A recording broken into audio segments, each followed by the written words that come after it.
Les aventures de Thierry présentent Chinaman, épisode 8.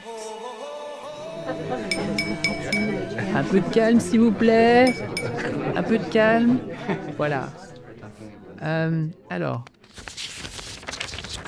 merci d'être venus si nombreux et nombreuses à cette projection spéciale de mon voyage en Chine. Parce que les podcasts, c'est bien, mais parfois, ça ne vous en met pas plein la vue. Ça, c'est pas moi. Et là, je suis pas en train de présenter les diapositives de mon voyage en Chine à mes amis et ma famille. Je le fais pas parce que c'est hyper chiant. Vous rigolez pas? Bon, eh bien, bonne projection. Au lieu de ça, je vais essayer de vous mettre dans l'ambiance de la plupart des villes chinoises que j'ai visitées. Tout d'abord, il faut savoir qu'il y a plein de bruit. Tout le temps, partout. Et il y a plein de gens dans les rues. Et tout est vraiment très grand. Les boulevards, les bâtiments, les provinces. Bon, par exemple, quand j'ai voulu aller à Chengdu pour les pandas, je m'imaginais, d'après les photos, un petit village, une petite ville. D'ailleurs, May m'avait dit que j'aimerais bien la ville parce qu'elle était plus petite, plus relaxe que Shanghai. Mais c'était quand même 10 millions d'habitants et 14 000 km² de superficie. C'était des bâtiments qui étaient en même temps des écrans géants sur lesquels étaient projetées des publicités. Et quand j'étais à Guilin, une ville dans laquelle il y a plein de collines qui sont au milieu des bâtiments dans la ville, c'est hyper chouette visuellement d'ailleurs, à un moment, je suis monté sur une de ces collines dans un parc où l'entrée est payante. C'est important parce que du coup, il n'y avait pas beaucoup de monde. Et là, tout d'un coup, j'ai entendu rien. Tout d'un coup, j'ai remarqué à quel point j'étais tout le temps baigné dans le bruit, dans toutes ces ambiances sonores qui diffèrent d'un mètre à un autre. Tout fait du bruit. À commencer par les haut-parleurs qui répètent des instructions en boucle sans pause entre les répétitions. Généralement, c'est pour rappeler les bonnes manières, des choses à faire ou à pas faire. Je sais parce que parfois c'était traduit en anglais. Ça pouvait nous expliquer dans tout le train comment il fallait garder les toilettes du wagon propre, par exemple. Il y a des tas de commerces qui ont un haut-parleur qui diffuse en boucle un message pour encourager à l'achat, un peu comme quand les maraîchers vendent leurs belles tomates. Et comme il y a tellement de gens, de commerces et de transports partout, ces sons se mélangent et forment une grosse soupe qui... Ah, vous avez entendu? On a de la chance, hein. Ça, c'est vraiment typiquement chinois. Non? Vous avez pas... Bon, c'est vrai que c'était très bref. Avec un peu de chance, on va le réentendre plus tard. La Chine, pays du bruit. Pourtant, j'étais pas sourd, je devenais pas fou. C'était normal et tout à fait supportable. Et en tout cas, c'était fascinant. Comme par exemple, quand j'étais à Shanghai, dans le parc de People Square, où se mélangeaient pas moins de 6 ambiances sonores à quelques mètres de distance l'une de l'autre. On avait des femmes qui enregistraient une vidéo de danse traditionnelle en costume, le marché bruyant pour les parents d'adultes célibataires pour qui ils recherchent l'âme sœur, tous les samedis matins. Et on avait 3 stands de karaoké l'un à côté de l'autre où le chanteur chantait vraiment pas juste. Waouh! Bref, si je dois choisir un endroit qui m'a vraiment marqué pour le côté sonore et du coup aussi visuel, c'est Feng Huang. Feng Huang, c'est comme Bruges en Belgique, mais puissance 1000. Et aussi faux que la ville paraissait, j'ai adoré. C'était magique.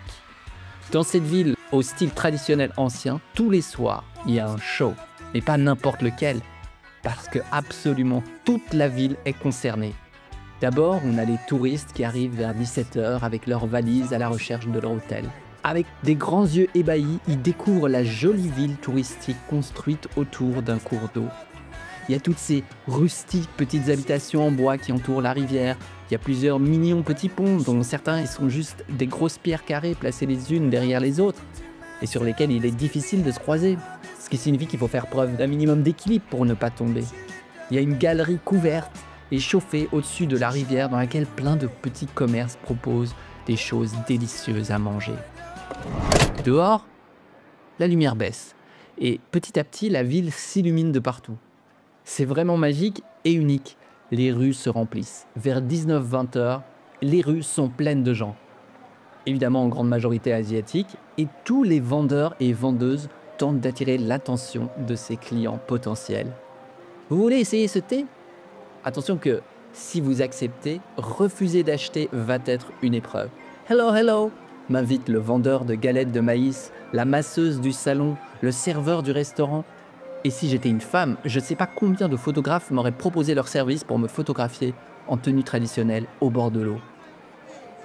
Au milieu de la rivière, justement, est maintenant apparue une femme en robe rouge tenant une ombrelle de la même couleur.